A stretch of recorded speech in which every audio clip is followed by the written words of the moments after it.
যদি পায়ে পড়ে ঝগড়া করেন তাহলে বাংলাদেশের লোক তো আর কোনো দিন ওই দেশমুখী হবে না, এবং ওই দেশের প্রতি যে আমাদের একটা বন্ধুত্ব সুলভ ইয়ে ছিল, এটা খারাপ করছেন ওনারা। ওনাদের কারণে কোনো কারণ নাই যে এই সমস্ত করার।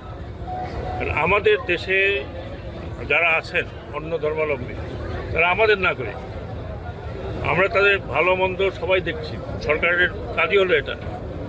এখন বিভিন্ন মিডিয়া এবং বিভিন্ন ইয়ে যদি এই ধরনের প্রচার করতে থাকে, আর যদি কেউ ধমকি দিয়ে দেন মিডিয়াতে বাংলাদেশের নিরাপত্তা হুমকির উপরে, নিরাপত্তার উপরে, যা করছেন তা নিজের দেশে করছেন। দয়া করে এগুলো করবেন না। আমরা একটা বন্ধুত্ব ভাবাপন্ন নিয়ে থাকতে চাই, কারণ আমরা আপনারা জিওগ্রাফিক্যাল নেইবার। কিন্তু যদি বাংলাদেশকে এইভাবে হেনস্থা করতে থাকেন, মনে রাখবেন এটা 18 কোটি লোকের দেশ।